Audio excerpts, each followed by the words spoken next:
All right, everybody, the time is 7:05 and we're officially going to call this meeting to order. But we're going to drag our feet for yet another 30 seconds. Yay. So the meeting is officially called to order at 7:05. Deb, could you kindly poll or do roll call? Counselor Williams, Yes. Counselor Hansi is excused absent. Counselor Purser, Here. Counselor Parrish, Counselor Counselor Quigley, I'm here. and Counselor Miller. Great. Thank you very much. I'm going to ask everybody rise for a moment of silence to collect your thoughts, followed by the Pledge of Allegiance.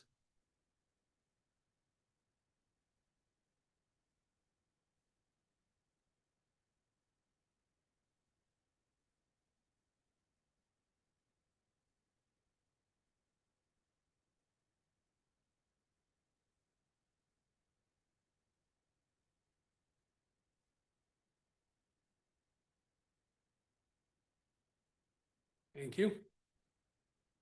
I pledge allegiance to the flag of the United States of America and to the republic for which it stands, one nation under God, indivisible, with liberty and justice for all.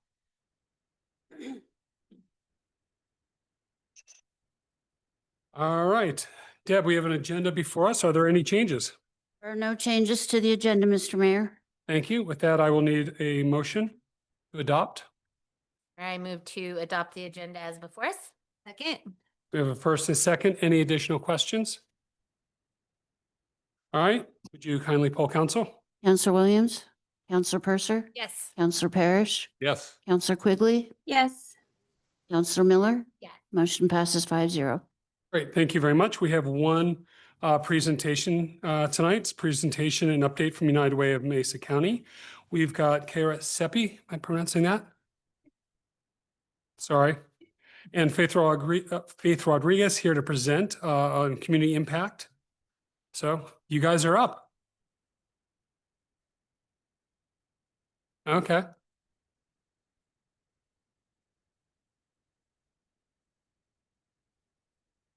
Bless you.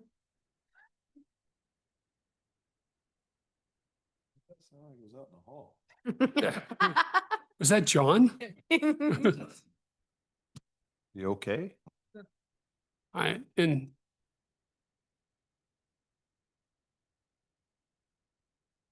let's see if we need to adjust the microphone. Okay.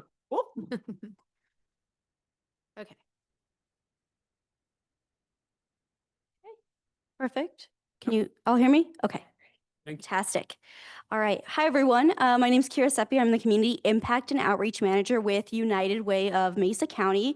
We just wanted to come out today and give a quick presentation about what United Way of Mesa County does and what our mission is in the community and any ways that we can help the city of Fruita. So United Way of Mesa County just celebrated in our past fiscal year our 65th anniversary. So we've been around in the community for a while. We focus on 4 different pillars of impact areas: youth opportunity, healthy communities, financial security, and community resiliency. So all of our work centers around that. One thing to know about United Way of Mesa County is it is completely locally governed by a local board, and all decisions are made here locally. Some folks don't hear United Way and think of it as a larger global organization. We share the United Way brand, but all decisions and funds stay here in Mesa County. So our vision is a community where everyone belongs and thrives, and we accomplish this by connecting and mobilizing resources, people, and passion in strategic ways to transform Mesa County and change the story for thousands of people. So we do that through a few different avenues, including our own impact programs and a few other ways that we're going to kind of go over here. So first is with our Community Impact Fund.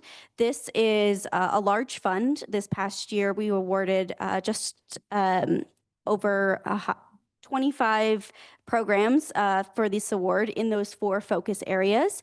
And the neat thing about the Community Impact Fund is it is completely volunteer chosen. So there's volunteer allocation panels, and in order to submit to the community grant application, all the applicants have to meet rigorous grant standards, financial standards, so that it's a really vetted process. And then those vetted applications go to a volunteer allocation panel who overlooks them, does interviews with the applicants, and so it's really community driven. At the end of that allocation process, they choose who they want to recommend to the United Way Board of Directors, and that is pretty much always who is funded through the Community Impact Fund. This year, we funded 25 programs across 19 nonprofits. Other ways that we work with the community is through donor-designated funds. So, for example, during a workplace campaign, people can write in any 501c3 across the nation, and United Way will handle designating that donation out to that nonprofit. We also help with community grant management. So, through like the regional opioid grant, there is a region that is here within Mesa County. We help do the administration for those grants so those nonprofits can get those dollars.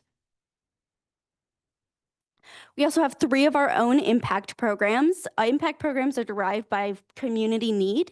So as community needs arise across Mesa County, including here in Fruita, if you all ever have a community need that needs met, an impact program that you think would be beneficial, we are happy to work with you and figure out a way to make that come to life.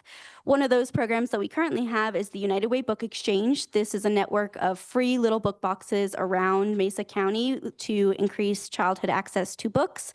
And these are restocked, and we have one here that the city of Fruita sponsored. So thank you all so much for your support. And I just restocked that before I came here. So. Another impact program we host is our Volunteer United platform. This is a platform for any Mesa County nonprofit to register their volunteer opportunities and get their opportunities in front of lots of eyes and people who want to volunteer. We knew from the community that there really wasn't a one-stop shop, and a lot of volunteer databases are expensive for one nonprofit to take on. So we offer this as a service to other nonprofits throughout Mesa County and help if they need it to get their volunteer opportunities loaded on. So it's a one-stop shop for volunteering. We have a third impact program called our United to Solve Homelessness, which we take a 3-prong approach. One of those ways is community education. So like, for example, on October 29th, we'll be hosting a community education session around what our outreach work is and what other organizations are doing, really to increase awareness and about all the work being done throughout Mesa County on homelessness. We established the homelessness hotline, which can be called at any point, that goes directly to our services and outreach coordinator or the neighbor to neighbor team with the city of Grand Junction, and they can provide them with resource navigation to the correct form of support. Then we have our mobile outreach and our service hub. So twice a week, a colleague and I visit, along with a team of small other service providers, visit homeless encampments and basically provide water and basic hygiene items. And probably the most essential part is resource navigation and connection to the correct resource for the level that they are at, and helping them get connected to the right resource. One of those resources is the United Way Service Hub, where providers can come to meet clients. This is peer group therapy, peer-to-peer services, as well as some basic healthcare services that are offered at the United Way Service Hub. So there's a good picture of doing outreach. We have a really nice van that goes out, and really the key with the mobile outreach is the consistent engagement with folks to build that trust for them to come take advantage of services. This is our continuum of how folks move through our United to Solve Homelessness program. First is through that mobile outreach, getting them referred to the correct services. At the service hub, they can access a variety of services and those different providers. We work really closely with Hilltop Community Resources on their referrals and to get folks involved in their programs. And then a new sister nonprofit was recently established called Sunshine Community, which is for kind of the last stretch of folks who, once they get temporary housing, they can get job preparation as well as housing and financial education around that so that they can stay secure in housing. It's also intended for ALICE families, which I'll go over what that stands for, and folks at risk of homelessness. So United Way of Mesa County, along with other United Ways across Colorado, worked jointly for a study to learn some data about ALICE families, which stands for Asset Limited Income Constrained Employed Individuals. So these are folks technically living above the poverty line, but really at risk of homelessness and really struggling to make ends meet. I don't know if our video will play, but.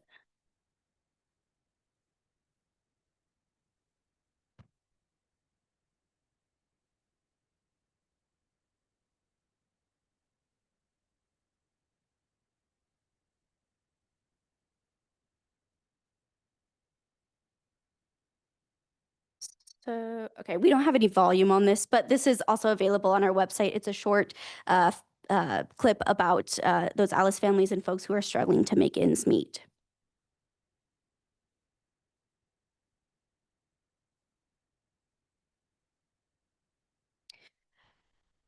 So on this graph, you can see that even though the federal poverty level of households living in poverty in Mesa County was low in 2022, the number of families at risk and that need essential documents to stay stabilized and essential services is pretty high here in Mesa County. So this just kind of shows that even though the folks living at the poverty level are dropping, the folks struggling to meet their essential needs is pretty high.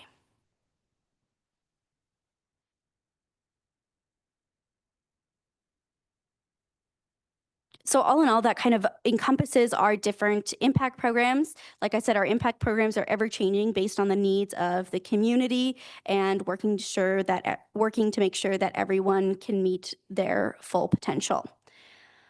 Another piece of that puzzle is advocacy work. Our executive director is a registered lobbyist with the state of Colorado. So she goes to the state capitol and advocates for pieces such as SNAP and to help keep Colorado families well resourced. United Way this year was recognized as a thriving United Way across these 6 different areas. We were recognized as doing great with collaboration, following United Way branding guidelines. So United Way is really adjusting to the times and trying to make sure that everything works. And we're trying to diversify as more than just a fundraising organization. So like I said, if the city of Fruita sees any needs that could be met, we are happy to work with you all on those. Thank you all so much for your time today. We really appreciate it and appreciate the work that the city of Fruita is doing. And yeah, thank you so much for having us. Thank you. You're not out of the hot seat yet. Okay. So does anybody have any questions? Okay. If not, I do. Did you? So you go first. I was just have comments. Okay. You go. Well, I'll start off with a comment. I've been involved with United Way a long time. I love how it's expanded and kind of updated with the times. I think that's phenomenal. So is 211 no longer a thing? So 211 is still a resource. The hotline was established just as a specific to homelessness hotline rather than 211 meets the needs of a lot of different individuals. Go ahead. If you could come up to the mic, please. I'm Faith Rodriguez. I'm the executive director. So 211 is a resource to connect unhoused or people in need to services. Our hotline actually deploys our outreach coordinator to the site. So if there's a business that has somebody that's unhoused when they close the resource center, we felt like this was the least we could do for the community in all of Mesa County. But if there's somebody unhoused that's either in mental health crisis or disturbing a business and their patrons, he goes there right then and there and helps the situation and gets that person. So 211 is still providing resources, but we're actually deploying to the point where now the CROs are calling him to go take care of certain unhoused individuals as well. Great. You talk about the service hub. Is that a mobile service hub, or is that where is that? So the service hub is by appointment. It's on location with our community partner, Sunshine Communities. So they work out of the same space, and it's by appointment. So as we're doing mobile outreach, we meet folks and we say, oh, you know what? You would be a great fit for this service. They're coming on Thursday. Let's get you scheduled. And so it's by appointment for people to work one-on-one with providers or in group therapy sessions. So it's at a location, but the appointment setting for that happens through the mobile outreach and throughout as Philip gets in touch with people through the hotline. And that location's in Junction? Yes, it is. Okay. And then my last question has to do with Alice, because you and I talked about this and it really caught my attention, which, and it's been a while since I followed that link. How far down can you drill in terms of the data? Because when I looked at it, it was just Mesa County. Mhm. Can we look at just Fruita? Yeah, I can break it down by zip code, and a point on that, the point in time count, actually, as soon as HUD is up and running again, once the government shutdown is over, we'll be able to release the point in time count. We have preliminary data, but unfortunately we can't release it publicly, but that will update all of our Alice data as well, but I can break it down by zip code for you. Okay. Yeah, and kind of the point on this was the original report we received 85% of Mesa County residents were 2 paychecks away from losing their home. And this is just escalating. And so we wanted to do more preventative of homelessness. So we wanted the data to back it up so we could go to the hospitals and say, you know, this person that works in housekeeping, she can't afford a 401k. So instead of offering that as a benefit, why don't you offer more sick paid days off for a single mom that's a bank teller who's sending her child to school sick? Why don't you, kind of gear your incentives and your benefits to this population instead of to this population, because those benefits don't matter. So we're really trying to take that to if you can pay your rent, you still deserve to get SNAP benefits because you're staying in your house. You should qualify for food if you have to choose between one or the other. So that was kind of the drive behind it. Right. I know as we look at our housing study and that's starting to come together, hopefully the feds will be back up and running and we can kind of use some of that information as we work through that process. It is a topic we were just discussing at our last focus group, our steering committee, was this specific demographic. So yeah, that would be awesome. All right.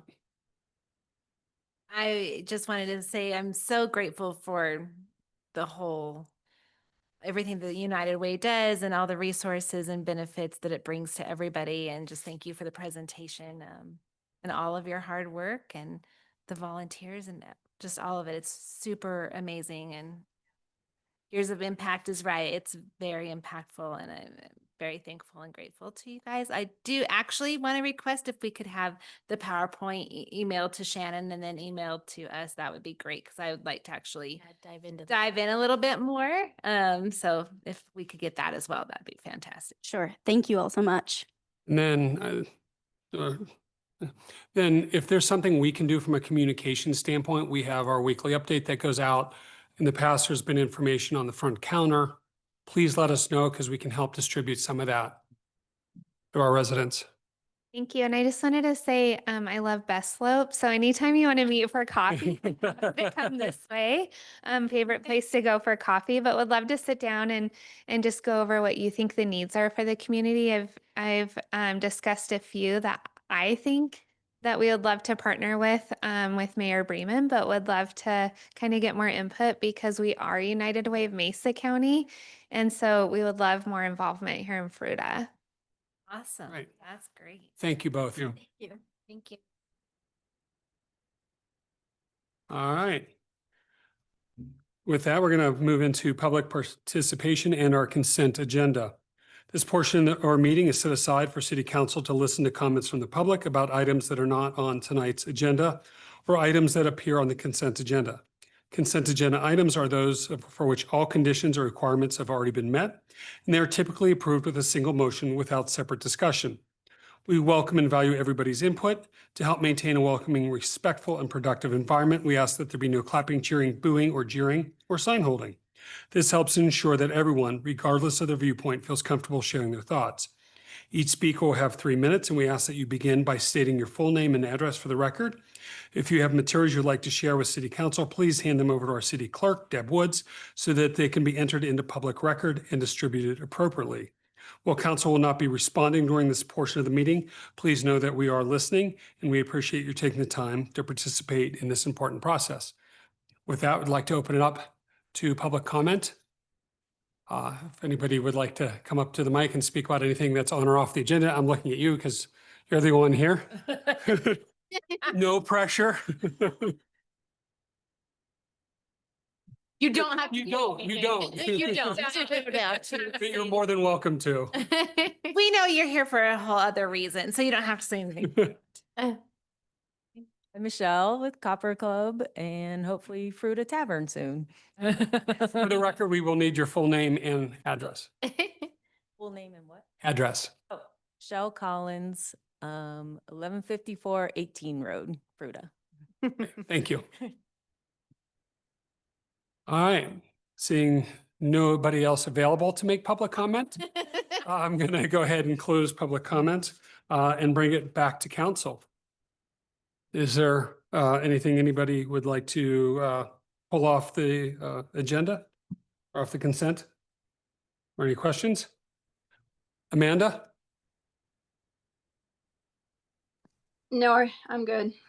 Okay. All right, with that, I need a motion. I move to approve the consent agenda as presented. Second. We have a first and a second. Any other questions, concerns, or comments? All right. With that, Deb? Counselor Purser, Yes. Counselor Parrish, Yes. Counselor Quigley, Yes. Counselor Miller, Yes. Counselor Williams. Yes. Motion passes 5-0. Great, thank you very much. I would like to acknowledge, we've had a few people, once again, step up and to be part of the community and be on our boards. So I'd like to recognize Bridget Slab Leg for the Arts and Culture Board. She'll be joining us there.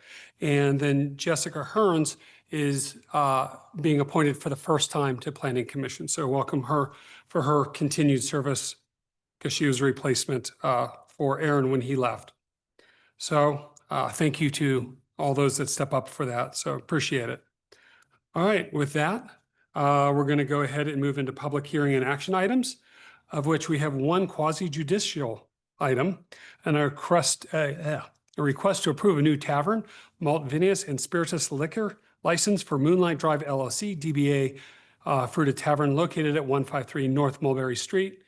And Deb, you are up. Thank you, Mr. Mayor, City Council members. Good to be with you tonight. My name is Deb Woods. I'm the interim city clerk for the city of Fruita. And I'm here to present the tavern liquor license application for Moonlight Drive LLC, doing business as Fruita Tavern. An application was submitted by Dan and Michelle Collins with Moonlight Drive for to be issued a tavern liquor license. And they currently have a brew pub liquor license under the name Copper Club Brewing Company. But as I explained in the cover sheet contained in the council packet, the applicants explained to staff that operating the brew pub liquor license has become overly expensive and burdensome. Pursuant to the Colorado Liquor Code, a tavern is defined as an establishment serving alcohol beverages in which the principal business is the sale of alcohol beverages at retail for the consumption on the premises and where sandwiches and light snacks are available for consumption on the premises. If the application for Fruita Tavern is approved by City Council tonight, it will be the only tavern liquor license in the city of Fruita. Along with their application for the tavern license, the applicants submitted an affidavit of surrender for their brew pub liquor license, which will go into effect when the new tavern license is issued, assuming it is approved. As I by City Council. As I've explained in previous presentations to City Council, pursuant to the Colorado Liquor Code, the council may consider only two things when approving a liquor license. Those are the character of the applicants and the needs of the neighborhood. So background checks on Dan and Michelle Collins came back clear. Law enforcement agencies that verified this include the Colorado Bureau of Investigation, Mesa County Sheriff's Office, and the Grand Junction and Fruita Police Departments. Provided as evidence of the reasonable requirement of the neighborhood and desires of the adult inhabitants, a neighborhood survey was signed by 36 people in favor of the issuance of the tavern license and none in opposition. I would also like to note for the record that the applicants requested a concurrent review of their application, and state liquor enforcement has completed their review and is only waiting on the local approval before issuing the tavern license. I just learned that today. So the recommended motion from staff is to approve the application for a tavern liquor license for Moonlight Drive LLC, DBA Fruita Tavern, located at 153 North Mulberry Street. Michelle Collins is present as the applicant's representative, and she just introduced herself. So unless you have anything else to add, Michelle, the mayor can go ahead and open the public hearing. All right, thank you, Deb. With that, I'd like to open up for public comment. All right, seeing none, I'm going to go ahead and close public comment and bring it back to council. So any questions for either Deb or Michelle? It was cool to learn that this was a separate, I didn't realize this was a thing. So that was interesting to see. I am curious, just the difference, like the burdensome and more expensive part to keep continuing as you were. Like, where is that coming from? Is that on a local level? Is that a state level? And what is, I'm just like, if there was something we could do, I would maybe entertain that idea. I don't mean about changing, I mean, this is what you, direction you want to do, but I'm just like more information about what that was Well, we looking. won't need, we'll need less staff for one, because we won't need brewers, so payroll will be reduced. Okay. Our insurance will go down because we're considered a manufacturing facility. So, I mean, it'll still be kind of high because we serve alcohol, but we won't be a manufacturing facility. We can liquidate our equipment and pay off some debt, and just a lot more simple Okay. for us. That's Yeah. helpful. Yeah. Clarity. Yeah. So, I mean, it'll be the same, but we'll have craft beer. It'll just be different craft beer. Great. Yeah. And then I also saw that you guys have an application for a takeout and delivery. Is that's part of this or separate? It's in addition to, it was sent to the state along with that's approved by the state only. The local authority doesn't have anything to do with that. Okay, very good. So even though we don't have any decision about that, which is fine, I'm curious what that looks like. Is that delivery of alcohol, delivery of? We have that permit now, Yeah. and we never deliver. We delivered some during COVID, and we have takeout, of our beer. So we just thought, well, you might as well just keep filling it out, and then maybe we can still sell, then we can sell like 6 packs of other people's beer or something, but it really won't be much. Yeah. I'm just curious. Just Some of these keep things I don't options really know open. much about. So yeah, I'm just curious. Awesome. Okay, thank you. Those are all my questions. Rich? No. Amanda? Nope, I'm good. Sir James? No. All right. With that, we would need a motion. I move to approve the issuance, wow, I can't say the word, of a tavern, malt, vineyards, and spirituous liquor license for Moonlight Drive LLC, DBA Fruita Tavern, located at 153 North Mulberry Street. Second. All right, we have a first and a second. Any other discussion or questions before we take it to vote? All right, seeing none. Deb? Counselor Parrish, Yes. Counselor Quigley, Yes. Counselor Miller, Yes. Counselor Williams, Yes. and Counselor Purser. Yes. Motion passes 5-0. Great, thank you very much. All right, we're going to go ahead and move into the administrative agenda. I guess congratulations, is that? Administrative agenda. I know we're all looking forward to this, the 2026 budget presentation, infrastructure and core services presentation. Shannon, I got your name right. Our city manager will be presenting. Yeah, well, thank you, Mr. Mayor and City Council. We're going to do something a little different this year. We're going to present by committee. So if we'll have some staff make their way up to the podium. Yeah. Do we get to know who drew the short straw? Nobody drew the short straw to be. Or as Dan said, everyone did, but You know, I have yet to see somebody saunter up to the mic with a glass. Right, beverage. Oh, there you go. With a beverage in hand. yeah. That's John? a certain level of calm. It's inspiring. I learned last year my throat gets dry. There you go. Well, great. Well, yeah. So, although this is our first formal presentation, I feel like we've been talking about the 2026 budget a lot recently. So this is just our first kind of overview. I know we introduced it to the council at our September 30th workshop. We met at 5:30 tonight to discuss general questions from the council, but also review outside agency funding requests. So now we're going to get kind of into the meat and potatoes of the budget. So we'll have a few of us present this, but the bulk of this will be on capital projects and core services. So public works, sewer, irrigation, trash, kind of all of those traditional governmental services. So I think Dan's running this, so I'm going to say next slide. If it will go. So yeah, first formal presentation. We have a few upcoming as well. So November 4th, we'll continue the discussion, talk about Parks and Rec highlights and highlights from our personnel budget. On November 18th, we'll have an overview of the economic health and development portions of the budget. So planning and development, economic development, housing, all of that. And then we'll also provide in summary of the all funds, which is super close. Katie and I have been working on it. It takes so much time, but I'm hoping to have it done this week, if not next week, so we can send that over. You can kind of see the summary of all of the revenues and expenses together.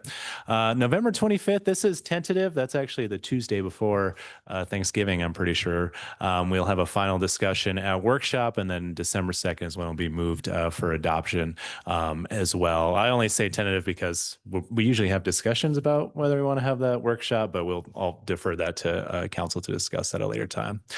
So as I was sharing earlier, several of us are going to be presenting this budget. So 2026 capital projects, John Bolden will be presenting, and then he'll also be presenting our engineering department. Then we'll hand it over to John Carrillo for public works, sewer fund, irrigation fund. And we'll conclude with kind of a quick summary, and then also our trash fund as well. So just a brief overview, because this was requested at our last workshop. So all funds combined, the proposed budget is about $27.2 million. This is an increase over last year's budget, but again, most of that is just due to some increase in personnel costs, some increase in insurance costs, and it's actually a decrease from our estimated budget just because we have so many projects that we did this year. So 19 Road is almost wrapped up. South Mesa Street is under construction. Once you see that kind of all funds, and you saw it in some of the other chapters, it's a decrease, but over the budget, it is an increase. So just a slight one. Mostly just keeping budgets flat, being conservative in our approach, but also adjusting for some of those personnel costs. And that's all I have, but I'll turn it over to John and Dan for the capital projects and the core service highlights. So John. Bolden. So he might have oversold that when he said formal, because I'm not a very formal person. So if you have any questions, interrupt me. I'm not easily offended. So I'm a new face in this seat.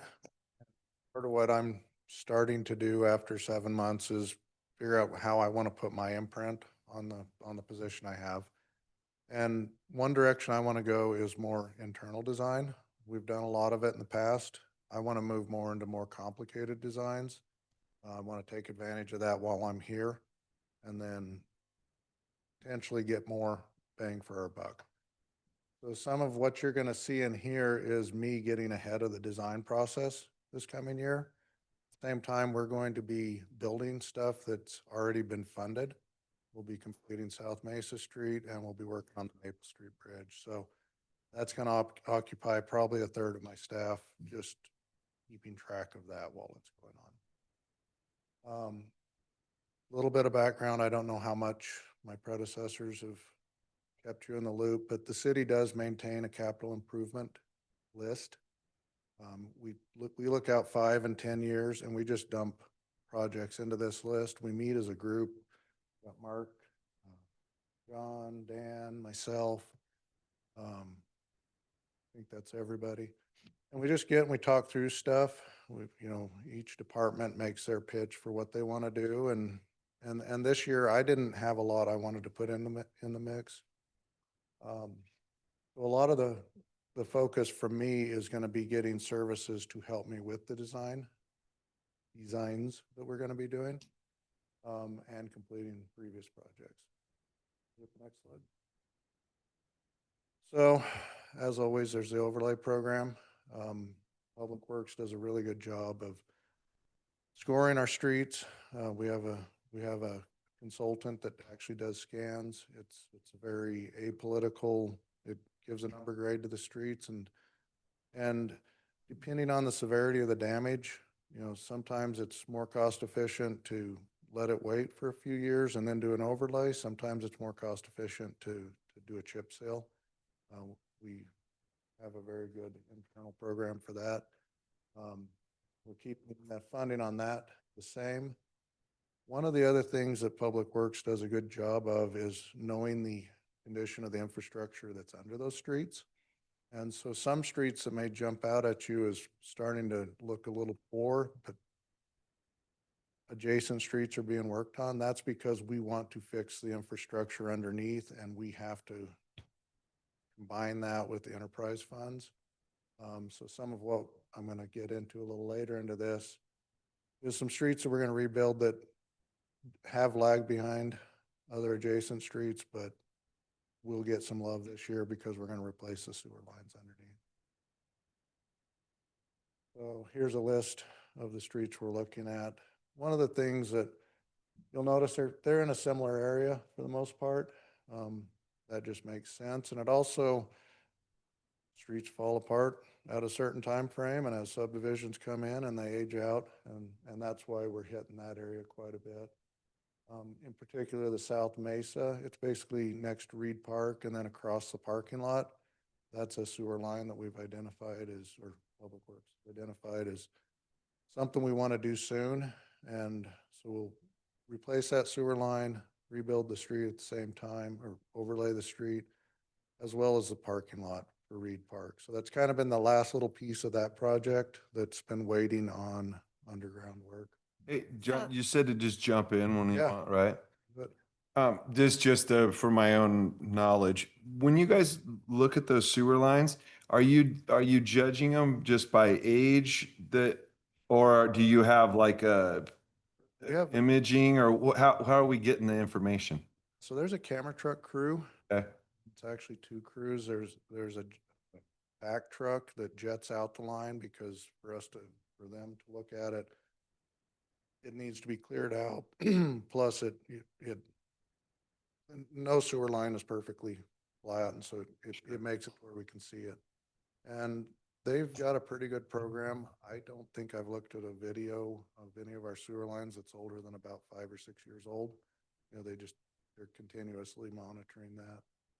And so, yeah, age doesn't really matter to us. It's, a lot of our lines that they're deteriorating. It's the water and the soil that we have here is very, very corrosive to concrete pipes. And,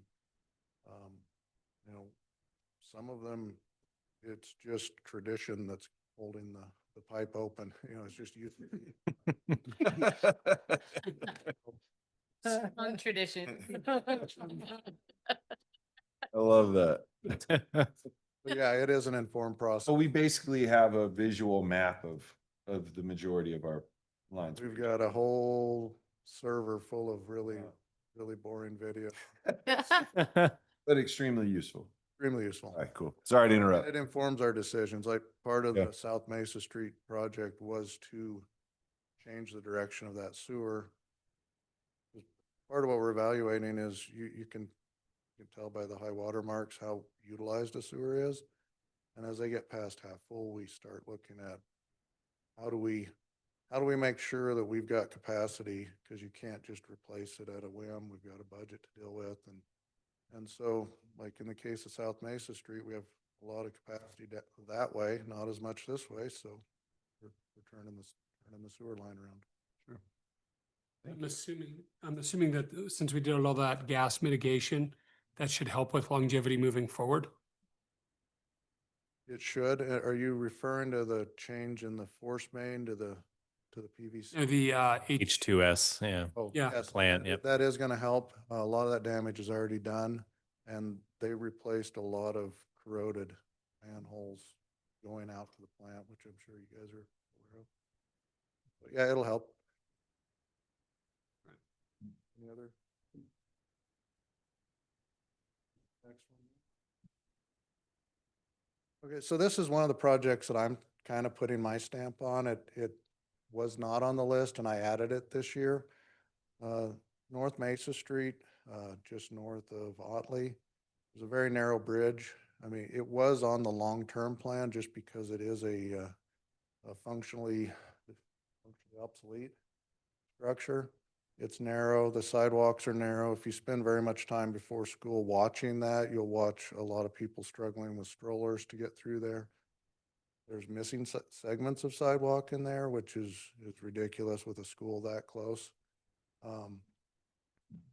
Because my background is in structures, one of the first things I did was go around and look at all of our bridges and make my own opinion. The state does inspect them every other year.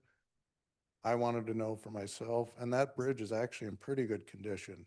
And it was further out on our capital improvement plan because replacing an entire structure is $3, $4, $5 million. This bridge, I believe we can widen and do it for maybe a quarter of the cost. And that way it can be done sooner because it's not as big of an ask from you guys to do that work, and it'll have a big impact. It takes quite a bit of time to design something like that. And some of what I need is geotechnical information. So we have a geotechnical engineer go out, do borings, and then they give me recommendations on how to design the structure. So I'm asking in the budget this year for $30,000 to do that work. The rest of the work we can do in-house.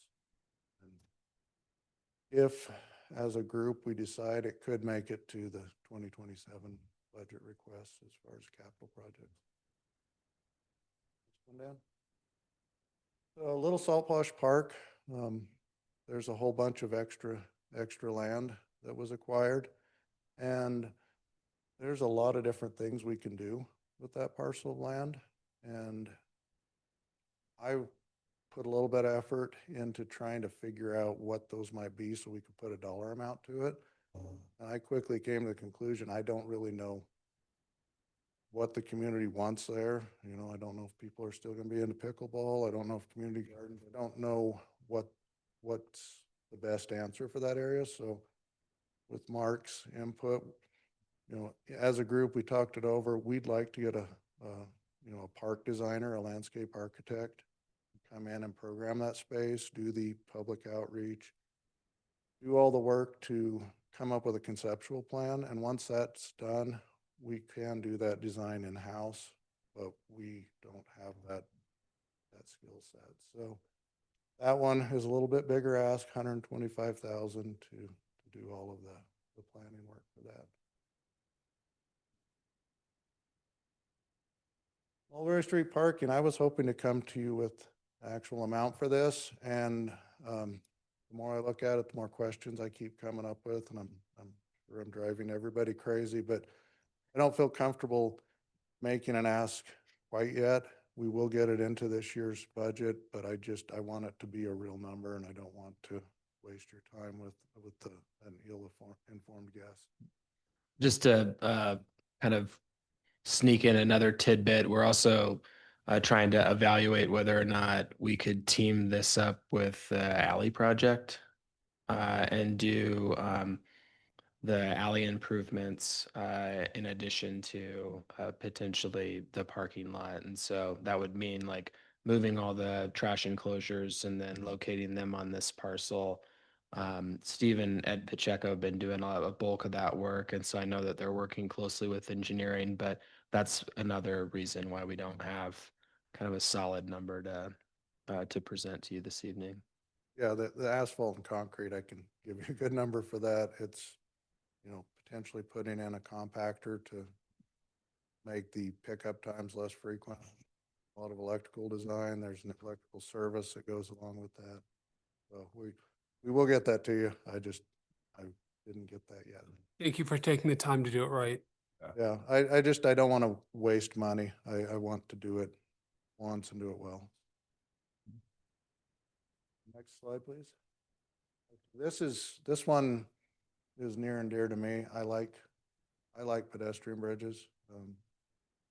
Half a dozen of them, then they're my favorite projects because they serve a need that's bigger than just tearing out an old road bridge and putting in a new road bridge. I like watching people use them. So this one would be located at the end of Pine Street, 18 Road, where it crosses the interstate. I've personally seen kids playing Frogger on the interstate. I've heard a lot of other people mention it as well. I think it's a very fundable project as far as grants, and we've identified 2 different grant sources that could potentially get most of the cost done for us. The trick is they take time and they have to be designed before we can get that. So one of my goals for next year is to get that fully designed and start the process of trying to get it funded. It'll probably include a match. To do that, it's going to require a lot of geotechnical work, so I'm asking for $50,000 to do the borings because it's going to be probably 6 or 7 spans. It's going to be a fairly significant structure for Fruita, but it could also be a real amenity for the community besides just getting kids across safely. You know, we'll take it to the public and come up with what do we want this to look like. It's going to be an entrance feature to our town. You know, maybe we have a truss with WTFs across it or some other quirky Fruita thing, or whatever. But there's a lot of ways to do that. I'd like to set expectations on that. We have to deal with CDOT and we have to deal with the UP Railroad. Yeah. And we have to get grant funding. I don't see getting through all that in less than 3 or 4 years. And so this is something that I'm asking for money now and then I'll be kind of quiet for a while. But I think it's a doable project and I think it's worthwhile.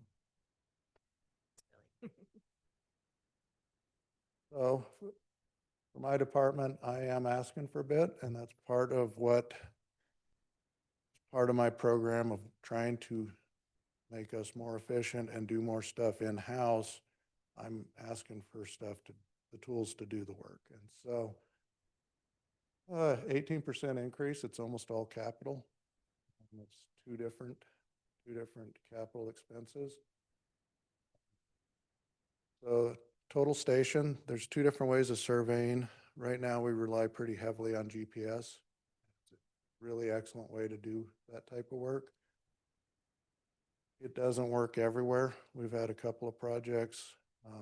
Some of the things that are on my list to look at are a lot of the alleys or kind of the connections around Aspen Street, and I can't get a good signal in there. South Mesa project today, we went out and we're surveying what's going in underground, and we were getting 2 inches different vertically than what they were getting with a total station. It's another tool in the quiver. We have a total station. It's, I think, 20 years old, and it's hard to use. It doesn't interface for collecting the data to the computer as well as we would like. The batteries it's going to cost us quite a bit to replace the batteries on them. It's part of that money is also, it's a total station plus a GPS unit that pairs with that total station. So there's some overlap, and then we can sell the other equipment we have. I'd like to continue the on-call engineering budget. I'd like to spread it a little further. We have a lot of the skills we need in-house, and we're still using SGM for quite a bit of stuff, but that's decreased. I'd like to put out an RFQ to get a geotechnical on-call and use the budget for both. So when we need, like we're having some settlement issues on 19 Road that we don't understand, it'd be nice to just have an on-call geotech to come and help us. A lot of times we're relying on geotechs that are also working for the contractor that we're trying to check, and it would remove that conflict of interest as well. And then a traffic radar. Right now we count with the tubes. You guys have all seen those. What I didn't know till I came to work here is those counters come with a built-in battery that isn't rechargeable and it's not replaceable. And once the battery runs out, you buy another counter. And Geez, I think there's That's a good plan for the yeah, I mean, I think and obsolescence is rather nice. in their defense, they last 5 to 10 years, but the battery is getting low. Either way, I'm going to be asking you guys for a way to count. And it does more than just count. It tells us the speed distribution, which way people are driving, what type of vehicles they are. And this is a tool that we use every time somebody comes in and says, that people are speeding or this road is signed too slow or whatever's in between. The first step we do is we go out and put a counter. Is this what we're seeing on 6 and 50 with the blue light and the, No, that's a security system for that. that feels very creepy to me, so I just wanted to make sure. No, that's, a lot of construction companies are putting those up, and I assume the cameras work, but I know the light works, and I think that keeps people away just because they don't want to be on camera. So I would like to purchase, it's just a little traffic counter, and the one I want to get, it mounts on a telephone pole, so traffic doesn't see it, so it's not going to influence behavior that you see people either slow down or speed up as they go across those. It should be fairly overt. That way we can get an honest appraisal of what's going on.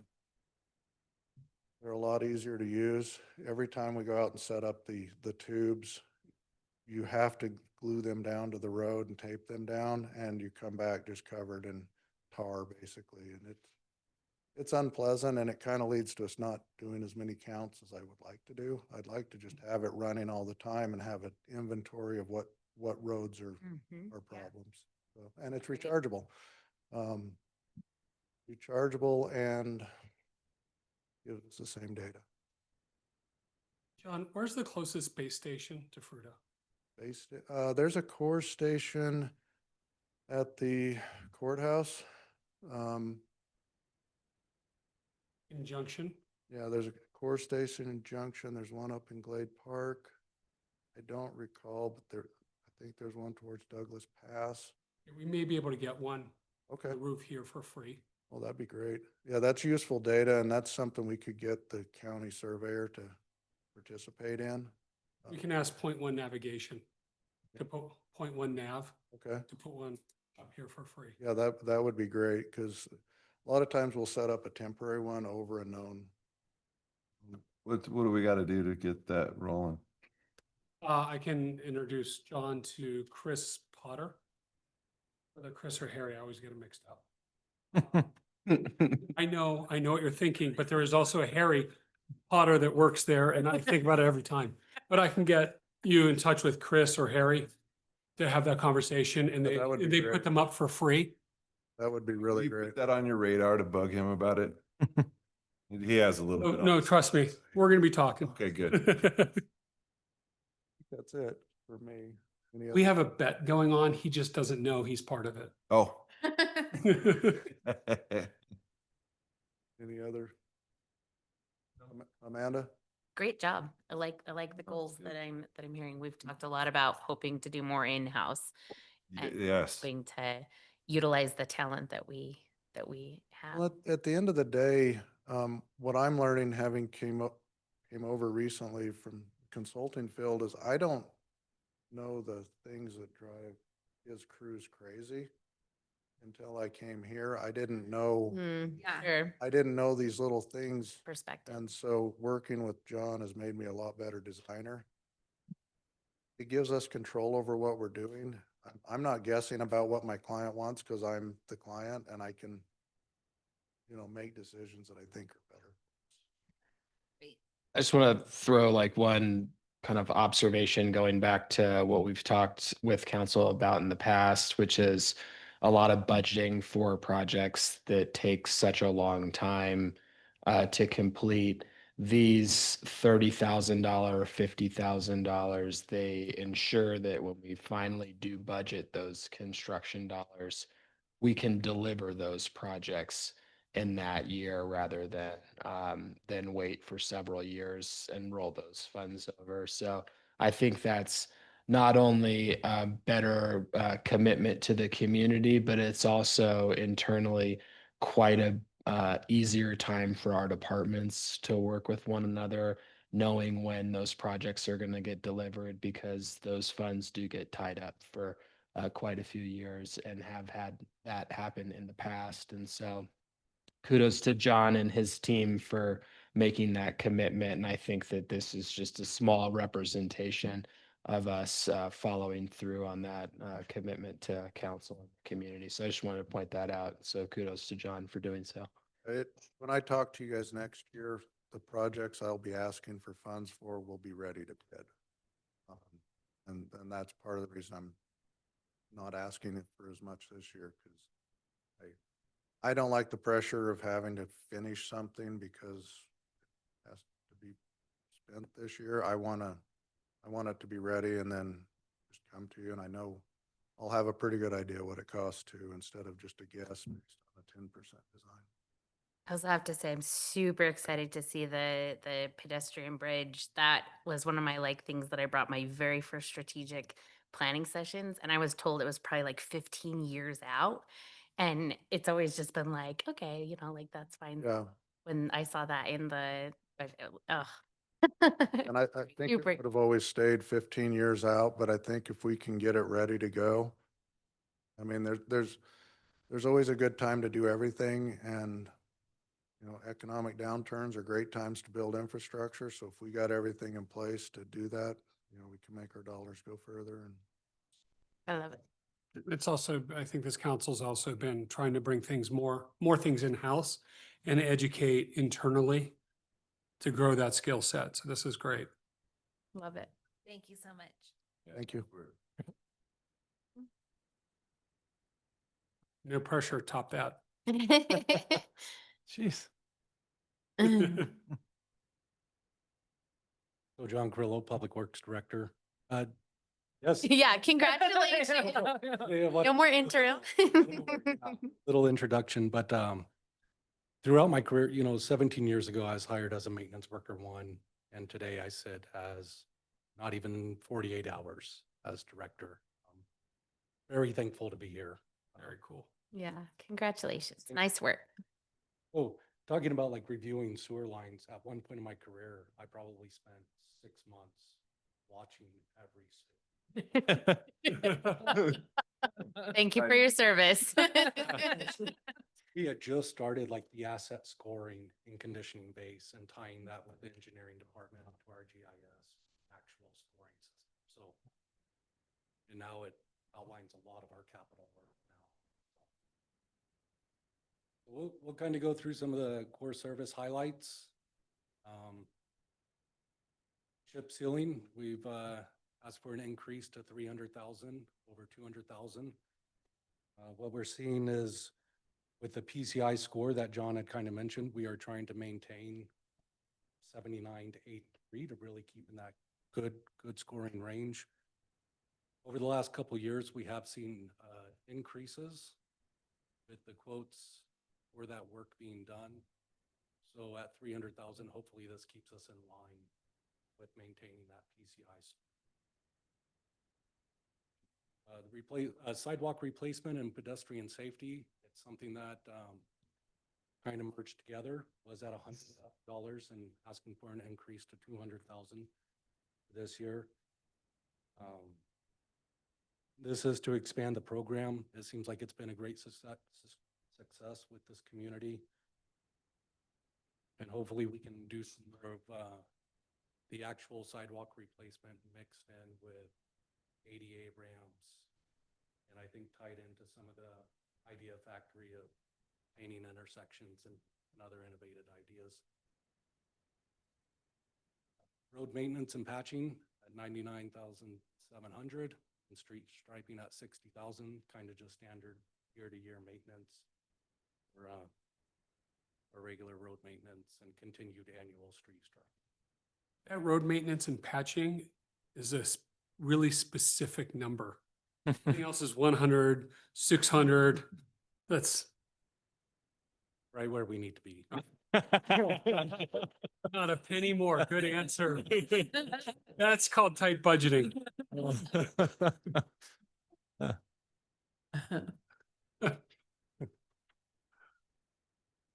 Overall expenses are budgeted to increase in 2026 due to the increased road and building maintenance.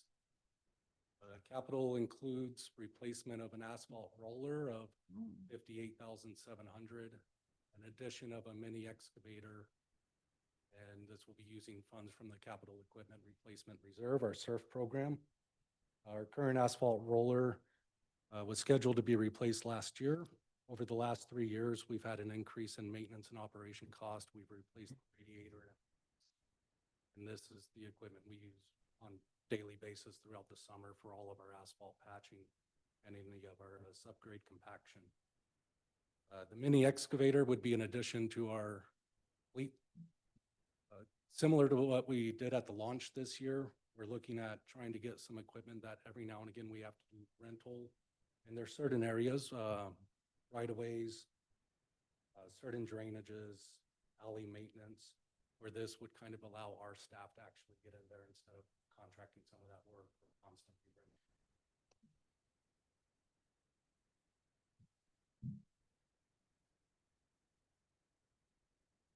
So enterprise fund, we'll move into sewer fund revenues, 5 million. Be a decrease of 2% compared to 2025 estimated actuals. Expenses, 5.2 million and 6%.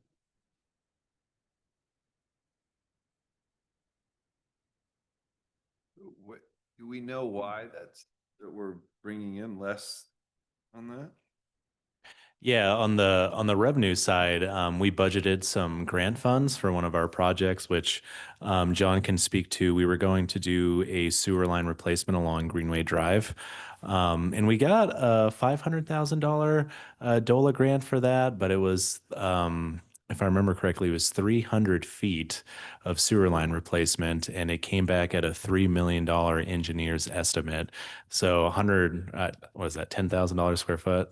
It was quite a bit. So we actually changed that project, and they're starting on that very soon. So instead of a sewer line replacement, they're doing a cure in place, which I'm sure John could better explain to me. But it's essentially putting like a sock in the sewer line, they blow it up, expand it, and that expands the life a little bit. I should stop there because they're I don't even know if that's right, but Enjoying your yeah, but it is significantly cheaper because of it. So the how long? I'm sorry to get us in the weeds. Oh, yeah. But how long does that fix for? Yeah. I think this was when John Bolton first came on. This was his idea to change this project. So maybe I'll let him speak to that because he is the engineer too, or Carrillo too. Either one. You guys, Oh, yeah. was curious. Yeah. It should have a good 20 to 30 year life. Yeah. Like the tensile strength and pressure strength's almost exactly the same as a brand new PVC Wow. pipe. So actually, Well, it wouldn't let us keep any of the funds towards. No, they did, and actually they're allowing us to use them, which is great because it is a change in project. But when we shared that initial estimate from the consultant, there was no way we could recommend a $3 million sewer line replacement, especially when we have so many other downtown needs. So it'll still be split 50-50. It's just that it's significantly cheaper. I think it's 1 to 200,000 for that project when we had $1 million budgeted for it. Oh, great. been a long process, that one as well. Railroad, yeah. Yeah. Thanks for coming up with a solve on it. Yeah. Some capital projects we're looking at in the sewer fund for 2026 is at the wastewater treatment plant is a redundant UV disinfection system. The process of UV disinfection kills all of the pathogens right before it enters into the effluent river. It's really cool. And at this point in time, just the design of the wastewater plant originally, there's one UV bank and one set of controls. And so communications with Matt Haefley, the wastewater superintendent, along looking at the needs assessments. We're really trying to pinpoint some of those critical failures. A lot of things at the plant, regardless of the failure and the critical failure. So we look at what failures potentially would cause safety, public health, and then permit violations. The UV redundancy is pretty high up on the list. And looking at a full redundant system and a secondary controls, even right now, it's even hard for them to perform maintenance on it because the amount of time they can get away with shutting it down. The second part is downtown sewer line replacement. John Bolden touched on some of this with the South Mesa going through Reed Park.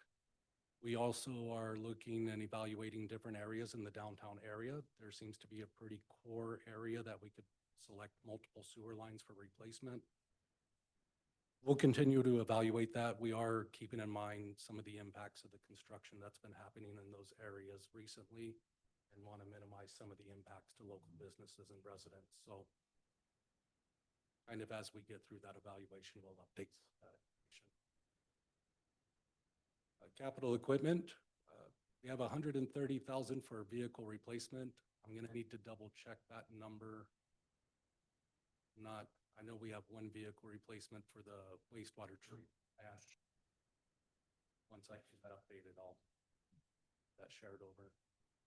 A small mud pump replacement, which is just kind of used for maintenance and operations. And then this year, the SCADA equipment was installed and upgraded at the wastewater plant. So there's just some components that they need to upgrade.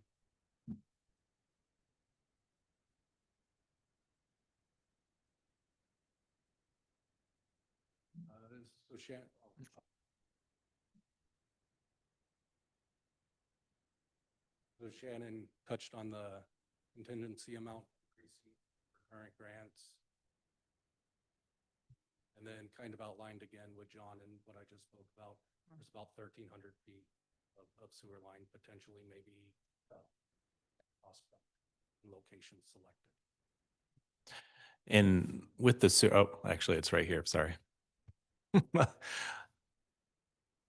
Yeah, so kind of keeping on track with what's happened in the past with our rate studies, looking at a 2% rate increase, which would increase our regular rate, senior rate, and commercial rates, 53, 60, 50, 65. And then again with commercial volume, depending on the amount of volume they're discharging, they could occur a larger rate. What is the threshold on that? Like who are we charging more for on those commercial? What does that look like? Is that like a hotel? We do have one industrial user that is metered consistently, at least from the utility standpoint. I would have to check in with GA on who might fall within that. But you can find certain aspects, so car washes might fall into that. Industrial users that have boilers that are just discharging a lot of water to the wastewater plant. I'd have to get a full. Yeah, that's interesting. Up to. Yeah, and we're requesting 2% increase overall, so about $1.05 extra per month for residents. We did go through that rate study a few years ago, and it was 1 to 2%, but we recently started using that Waterworth software that we presented to council. I think it was last year, maybe the year before, that talks about rates and where we should be if we want to meet all these needs.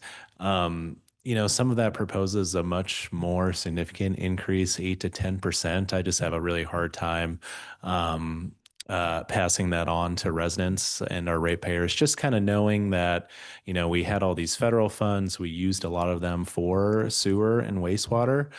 So we've kind of bought ourselves quite a bit of time just because we're not paying for those large projects just with cash. So we're recommending just a 2%, keep it on the lower side as to not also add kind of too much additional rate increases to our ratepayers. So we That's talk, not- Go ahead. you go. I was just gonna, that's not pushing it down the road, is it? No, I think we're in a really good position just because we've been able to offset so many of these projects with either the federal funds or grant money as well, or even with the example of the Greenway Drive, just changing the project to cost less. So it's costing less to the city as well. But there, you know, I think there's definitely some things we probably need to consider with that, you know, a couple of years down the line. I think we're good, you know, operational wise. Our expenses are going up in the sewer fund, but we're still keeping up on capital. There's always more that could be done, but I feel like we're doing a really, really good job on that. But hopefully those conversations can begin once the debt's paid off, and then we'll have some much more flexibility. And that's actually not as far away as you would think. It's 2032. And there's a big portion of that. We pay about 1.1, 1.2 million each year just for debt on the wastewater reclamation facility. So quite a big portion of the budget. So I want to kind of piggyback on what you were saying. If the software originally said, you know, up to 8%, and we were better off because we've gotten grants, does the software allow us to say, oh, you've gotten these grants? Is it still, and adjust so it's still saying up to 8%? Because part of me thinks if we're not sure, I'd rather, as opposed to a 2%, maybe do a 3%. Sure. Yeah. Yeah. I mean, is this kind of where you're going? Yeah, thinking? I was kind Yeah. of worried that I don't want us to like 5 years from now go, oh crap, now and then. It's a we're gonna- 10. Oh, yeah. So I'd rather do a 3% now Right. than a 10% down the road. First off, though, will you answer his first part of that where he was saying, does it allot for that? refactor it? Yeah, does it? Oh, yeah. Yeah, absolutely. And it is That's where it's still saying 8%? It's no, that was before. It's also based on a number of set of assumptions, like how much cash do you want to keep on hand? When are you going to do some of these large projects? And a lot of those large projects we're able to get done with the ARPA funds, with, you know, DOLA funds as well. So like the H2S mitigation, the aeration project was also one of those large projects too. But we're trying to keep it on the lighter side and not just have to add on more additional cost to our residents than we have to. I appreciate that. I just No. don't, I want to make sure we don't find ourselves in a position. Oh, yeah. Do an extra 1% for the next 3 years. Then year 5, all of a sudden, oh, now it's a 7% increase. Yeah. The answer to your first question was it's not factoring Not yet. that in. Yeah. So it should be okay. At Can you put it in there and factor it? Oh, it does. Yeah. Yeah. Yeah. It has factored in like all of our expenses on a year-to-year basis that we've already done. So that changes how much we need to fund in the future. So you're comfortable with the 2% right now and not getting us into where we need to do a much higher percentage down the road? Oh, yeah, I definitely feel comfortable with that recommendation. We also are seeing, so we have a few sources of revenue in the sewer fund. We have our monthly expenses, but also our one-time expenses. So our sewer taps, we're being repaid for the sewer line along 19 Road. So we have some sewer taps that are coming in at, what is it, 9,000 total? Or no, It's actually 10,000. 10,000 total. So we are spending those on these capital projects and expansion at the wastewater reclamation facility. So that helps with some of it too, to offset the cost to residents. We're also getting a lot on our interest, our deposits too, which again, anything that we can save, we'll pass along to them. So in 7, I guess it's 7 years it's paid off. 2032, yeah, is our last payment. Yeah. Wow. Yeah. Okay. Oh, yeah. Yeah. Yeah. Oh, yeah. Crossing fingers. Yeah. No, Yeah, because but, you know, yeah, do you want to go ahead? Because that's where I was heading. yeah, because won't we then wasn't the issue then though that we were going to need to open another Pit or whatever. pond or whatever Oh, the ditch. ditch, Yeah. whatever it is, Yeah. a big hole in the ground. Yeah, so we are getting very close to turning on the second ditch. But then won't we need a third as a spare? When we get to a certain capacity, typically when we start hitting 40% of that second ditch, we need to be in design. I just remember that was one of the big things from that Yeah. study was that. Yeah, so, What does that look? That's a lot of. and this is It is, yeah. tricky. So I mean, the plant right now is designed for 2 MGD, 2 million gallons a day at our current population, we're just under half capacity. So We've got a long ways to go. it's I don't want to undersell it. We do have time. It's just when we do hit that point, it's going to be a real discussion. We need to be planning. For sure, Design. yes. Is that a 10-year discussion, a 20-year discussion, a 5-year? Like that's approximately. I think we should probably be having those discussions probably if we're continuing at the same growth rate within the next 10 years. Okay. Okay. 10. I really hope I didn't just like put my foot. No. That's okay. Yeah. That's what we needed to know, if it was something that was on the horizon or if it's something that we're. We're just all wanting to make sure Yeah, we're we're just. not kicking the can down the road. Oh, yeah. It's not gonna be some big. That feels like what they were recommending from like that study. I remember having this conversation when they presented to us. Mhm. That was, I just know other communities all of a sudden, their stuff is going up 28, 40. Yeah, yeah. And the good news, if we do have a massive project like that, at that point, we'll have at least the loan paid off. So then you won't, no debt, at least hopefully no debt in the sewer fund. So then you do have revenues that could be potentially tied if you did have to finance it like a big project like that. Yeah. And looking at like the needs assessment from the plant and working with Matt Haveley, right? I mean, like the UV redundancy, there's going to be the centrifuge coming up. Mhm. We can maintain those and keep Yep. ahead of those when it does come time, that expansion. The majority of what we need will already be in place. awesome. Yeah. Right. Good. Right.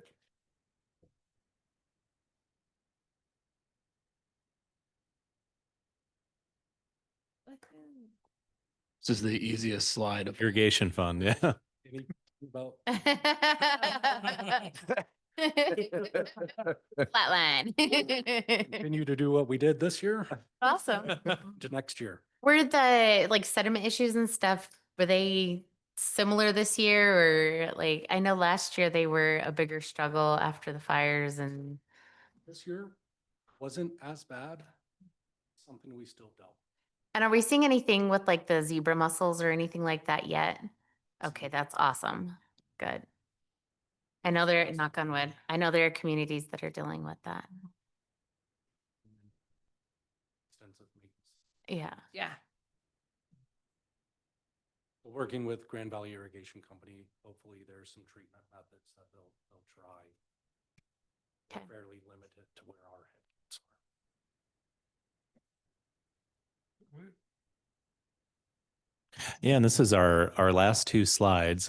Trash fund is our final enterprise fund. This is a bigger rate increase. So this is a pass through waste management. So there's a 5% increase for next year. We have been told due to some producer responsibility programs that we'll actually start to see our recycling become free due to the state offsetting some of those costs. So this is a potential rate that could decrease in 2027. We just don't know how much that'll be yet. But on the trash fund, 1.3 million revenues, expenses. We'll continue with the spring cleanup, which has been very successful. Leaf pickup, which starts in a few weeks, and then our holiday dumpster as well, which is already scheduled for. It's either the 27th or the 28th of December. The only outstanding item we have in the trash fund that we probably need to talk about is the use of the fees from the single-use plastic bags. We keep on collecting those, and we've had some recommendations. Some recommendations have been shot down by staff that I had, but I think we're at like 30 or 40,000. But it's not a discussion for tonight. But we do have some of those costs that can help offset, some trash program or something. Maybe we may Is want to it do in the earmarked future. that way where you have to use it towards that? Yeah, you have to use it for sustainability. I can't remember the exact language. Mary Elizabeth might be on, but it's pretty flexible. We use some of the bags to create those reusable ones that you can get, the Fruita ones, but we've talked about composting, all sorts of other stuff as well. So we'll continue those discussions. The recycling days. And Yeah, I think it definitely could, and that's been our most successful program too. Apart from the spring cleanup, where they do so much stuff. I could look at the data; it was incredible. But the e-cycle is definitely the next biggest event, and people have a lot of trash, a lot of recyclable materials in Fruita, so we could offer that up for free in the future, as an example. that's what we do one a year. The spring cleanup. No, The e-cycle, yep, one a year, yeah. and just, as because we did a shift this year where we did extra pickup days and stuff like that. I mean, is there an additional need within the community, like a second e-recycling day? Right. Right, that might make sense where we could use some of those funds. I'm just kind of, I want to throw that idea out there Yeah, absolutely. because it looked like from the picture, we filled it up. Yeah, quite a bit. We don't have the exact numbers yet, but less than last year, but not much less. But also, it was record-breaking rain for that day too. So I think it was some of that factored into it. But yeah, it was incredible the amount, and then the spring cleanup too. First year we did it, right? The e-cycle, Yeah. we've been doing it every year. Yeah. Oh, okay. Yeah. All right. Yeah, it's actually part of our contract that they provide that to residents. No, I think last year was the additional holiday The pickups. holiday Yep. dumpster is. Yeah. No, I was, Okay. it just was on my radar for the first But, time. okay. Yeah, I just don't know if it's one of those things like people are like, oh, recycling's 8 months away. I'm just going to sneak it into the regular trash Right. versus, That's a good question. so just throwing out the idea. Yeah. Oh, yep. Look. More popular than ever.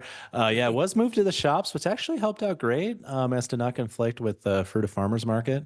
But I heard it was a great event, and yeah, as you can tell, I mean, very well used by not just Fruita residents, but also residents of the valley, is what I was told. That they paid a fee for some of their electronics, but very successful event.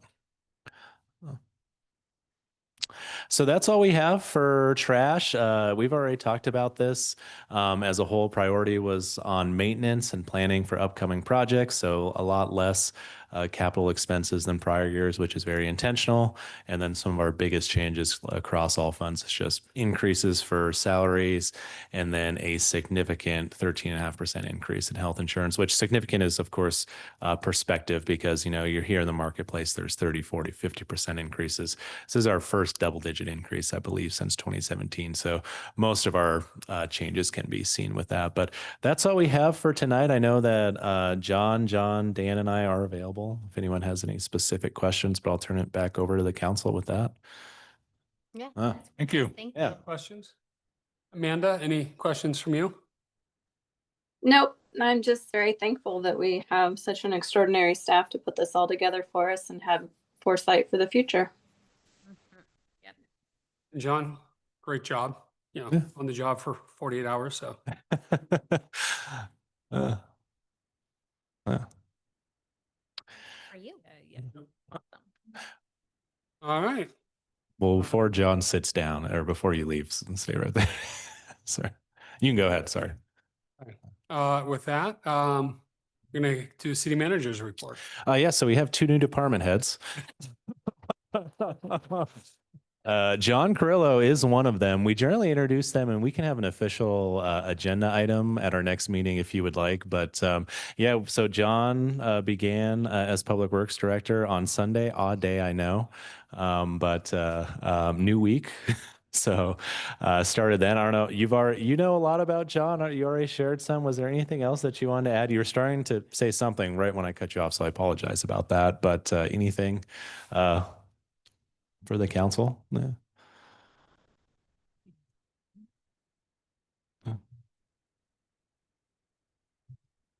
I just wanted to say that, I'm extremely honored to be here and grateful for this opportunity. I really love this community and being able to continue supporting it. And the goals of this community are extremely excited for that.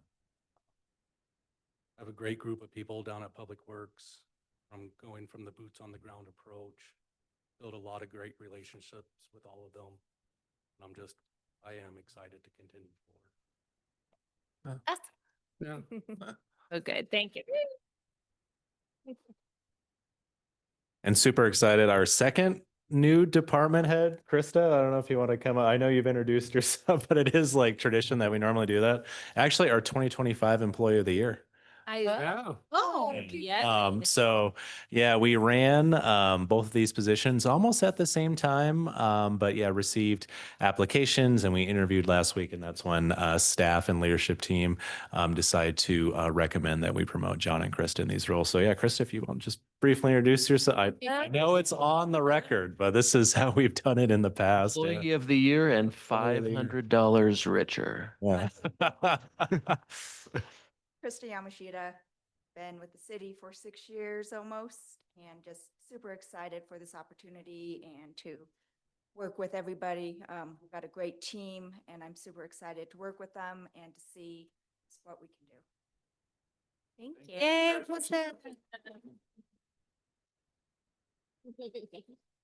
Great.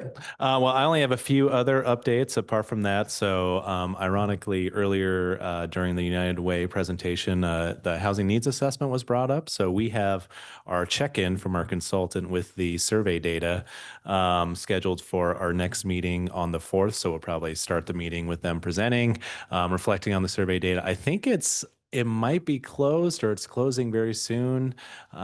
We've received over 400 responses, so really good response rate, but we continue to encourage people to participate.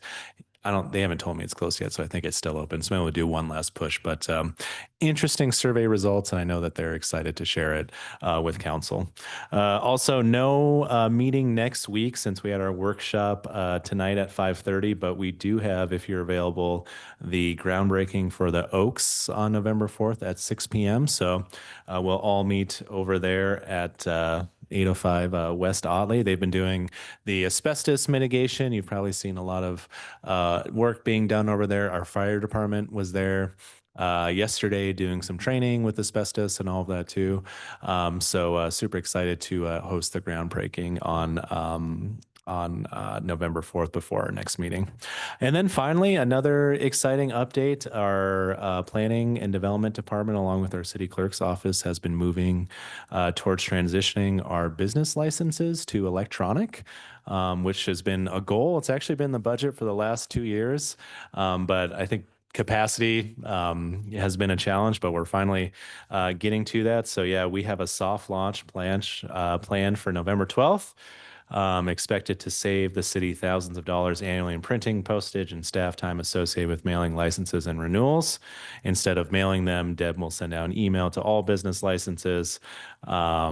Without an email, we will send them the physical paper and then instructions on how to apply. We'll have a computer at the front desk, just like we do in our planning department, similar to what you see, and we'll be able to assist our walk-in applicants as well. So super excited about that. I think it's going to help quite a bit, definitely streamline the process and make it easier for, the thousands of business licenses that we receive each year. So November 12th, soft launch and probably official launch shortly after that. So that's all I have, Mr. Mayor and Council. Thank you.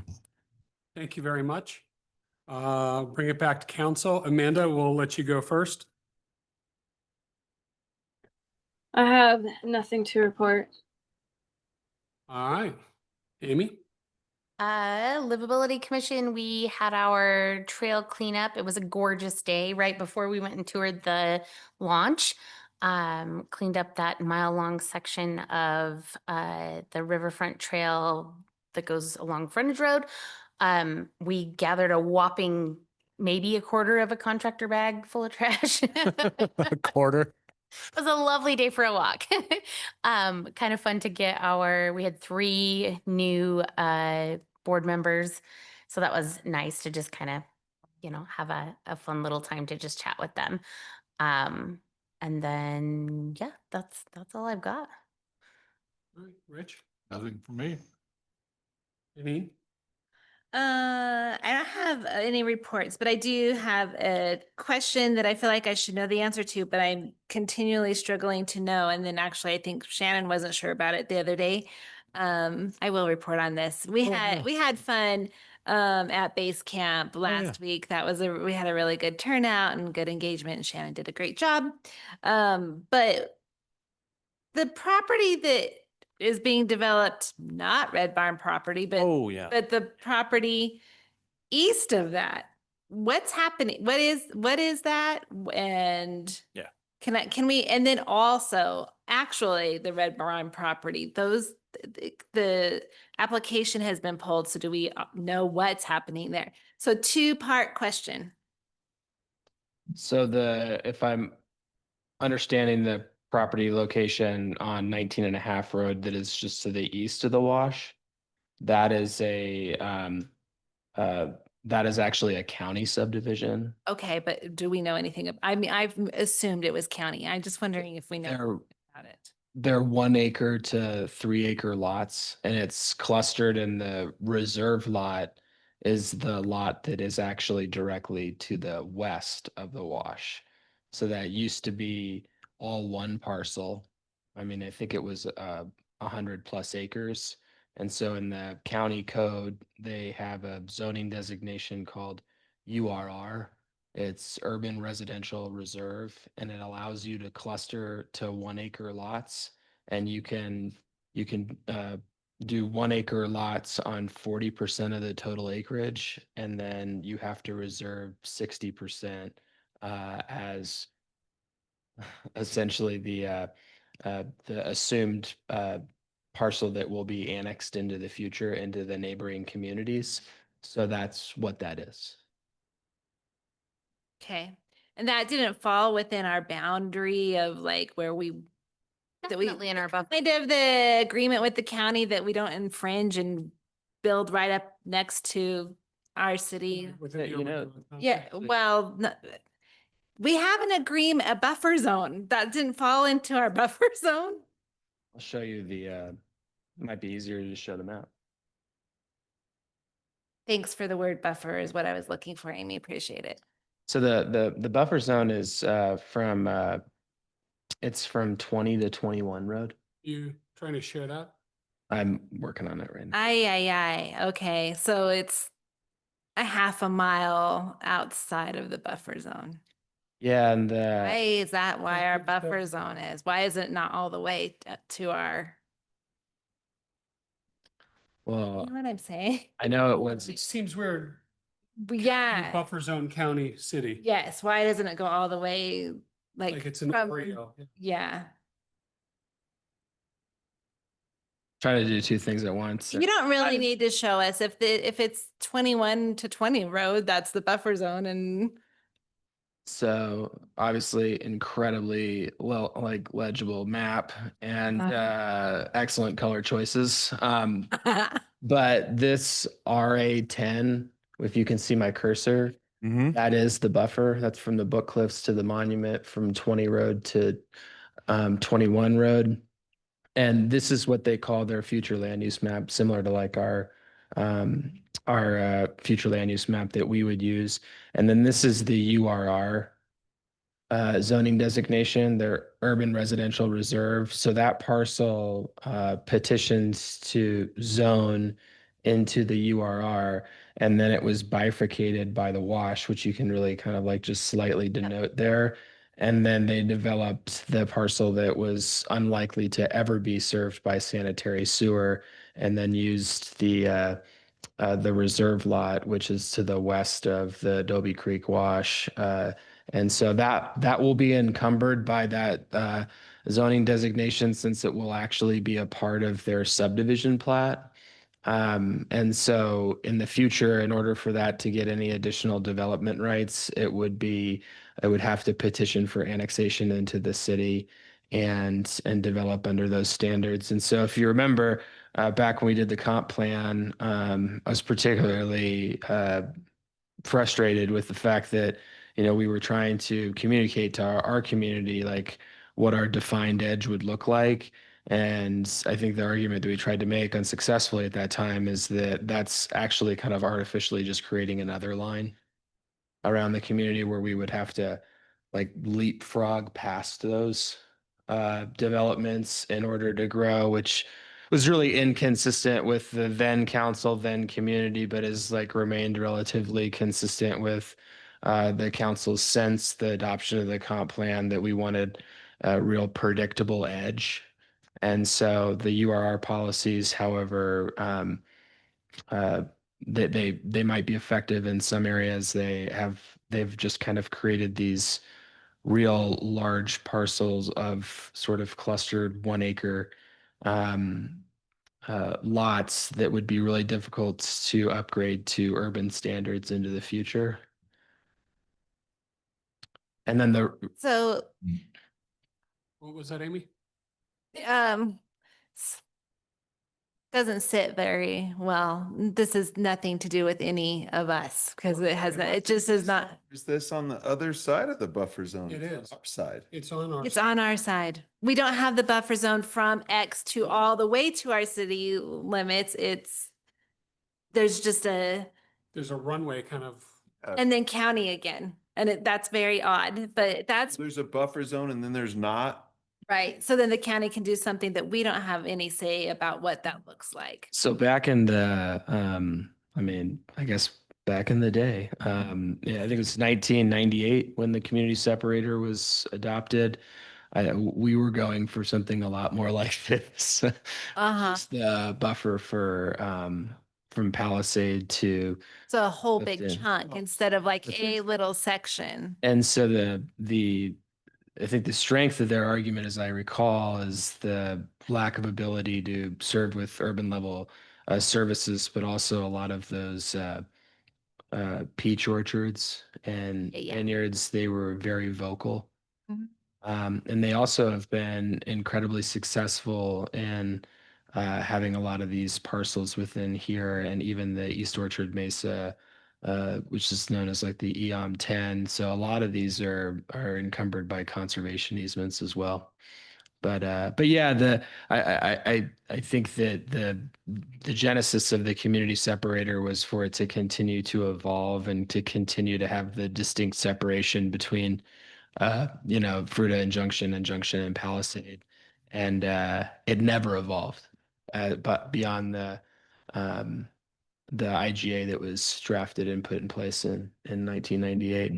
Okay, and thank you for that explanation. And then also just for clarity, are you saying what they're doing there is prepping it, but they can't actually build anything unless they annex into the city of Fruita? They can't build anything that's west of the wash. So they can build 1 acre lots. So right where they're doing, they can build stuff and the acre lot, well, okay. So Okay. this is the parcel that's in question. Again, sorry about the color. Okay.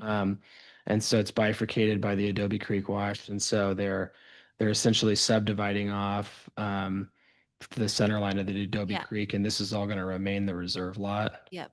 And these are going to be 1 acre lots. Right. So there's a subdivision plat that's going to be recorded.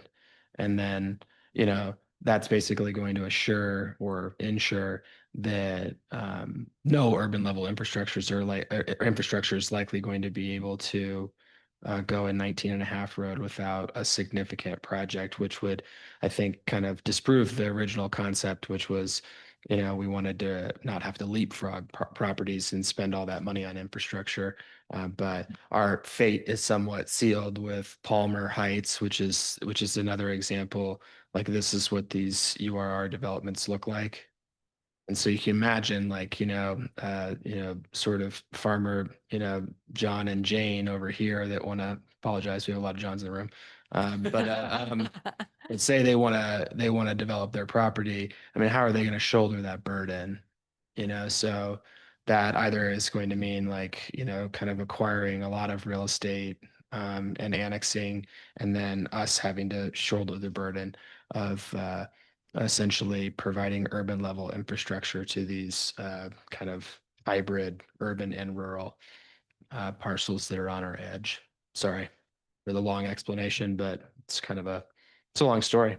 Well, I appreciate the long story. I mean, I am very unhappy about the answer of the long story, but that has nothing to do with, it's just is the answer. It has nothing to do with the answer giver.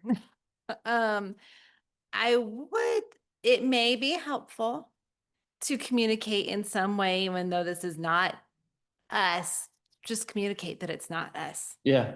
Yeah. I think That word could get out in some way that is what people are seeing being developed right there is county and not something that the city has approved. Sure. And then back to the second part of that question on the actual Red Barn property. do we know what their intentions are for that now since the original application has been? Shannon might know more than I do on this, but it's my understanding they've withdrawn and they no longer have an active application. And I think it's regroup time for their team. And I don't think it's a certainty that we'll receive an application in the future, but I think it's idle right now. Great, okay.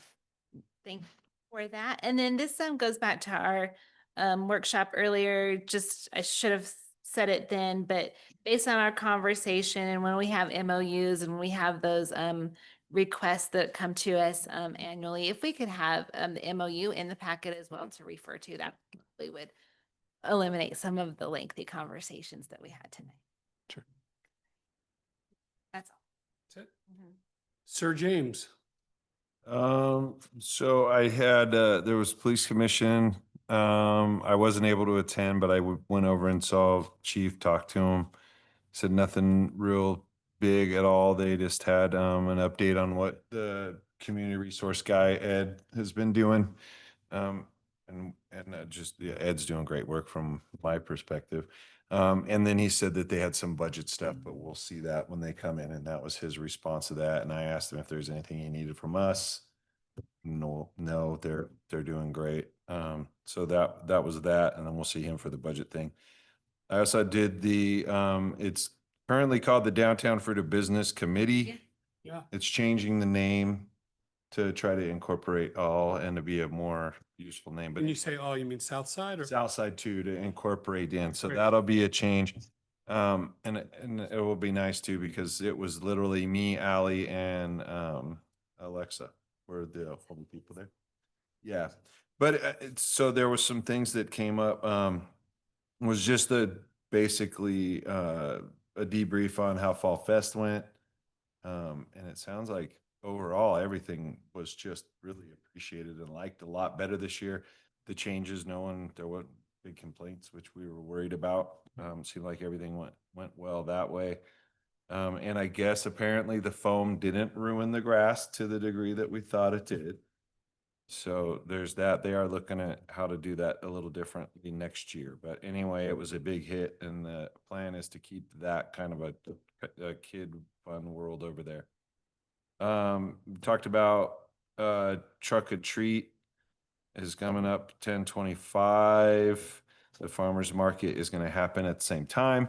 Farmers market will be in the middle of the street in Aspen Street because Trunk or Treat takes over the Civic Center. And the thing about that is cool is there's been many talks over the years about that being a thing, like where the farmers market was just down the middle of Aspen, where it's like blocked at Peach and down or whatnot. So we'll get to see what that looks like. So there's that. Trick or Treat Street is on actually Halloween. They did say businesses can set up booths in the Civic Center if you don't have a physical location.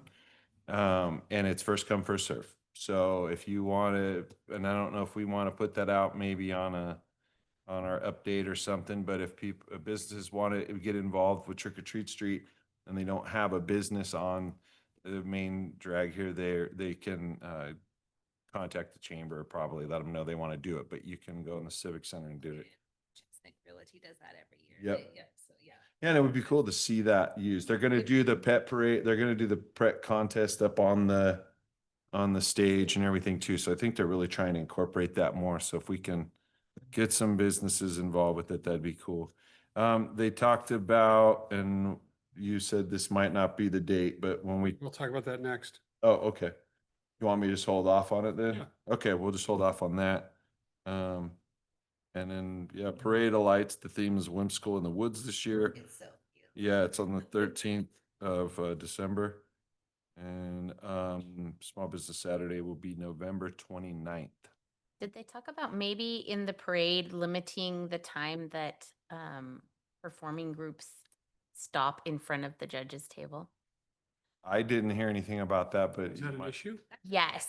That's At Fall Fest, there was a like square dancing It was group, line Yes, dancing. yeah. So they took so long that most of the people on the end of the parade route thought the parade was over and were leaving. Yeah. Big gap.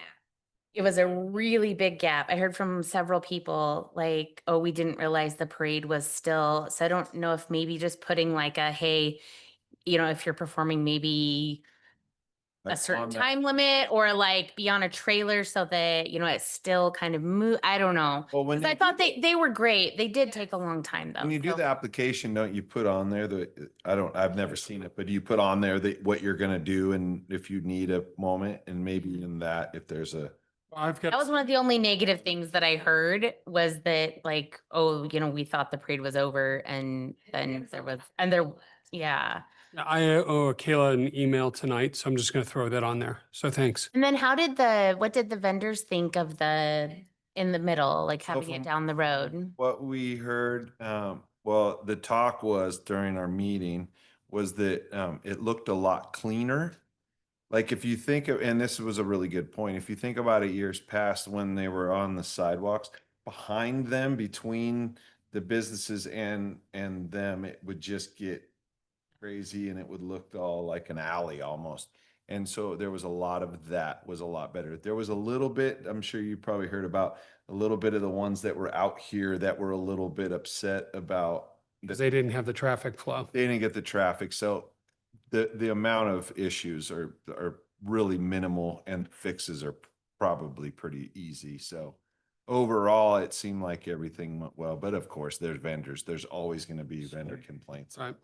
I thought it was really nice. And I thought too, like the flow of traffic was nice. You didn't have I didn't feel like there was as many like kids like racing down, you know, like you don't have that big wide space. Another thing with the flow is that I think that we're talking about breaking up this spot because it was from there all the way down. There was no way to go through. And so people had to go all the way down and come down. And I think that's why some of the ones at the end weren't getting hit because people are going here and they're like, no, it's turning back around. So, but it was just logistics and, you know, Yeah, and there was a couple of things, like making sure there's signage, like no skateboards and kind of that sort of stuff. And the Um, ADA parking spots, but they're they were phenomenal about getting those. Like literally I texted. So they're saying Jason, next year they- that whole Kim's Auto parking lot will be an ADA. That's a good idea. Everything, that's just all going to be ADA is the idea. Okay. That's a good idea. And other than that, that's all I had.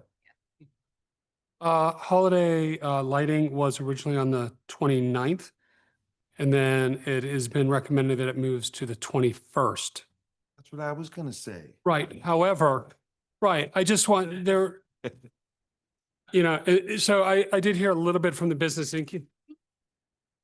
21st. Yes, of- before right. Thanksgiving. So it was going So the idea give an behind extra that, day of shopping.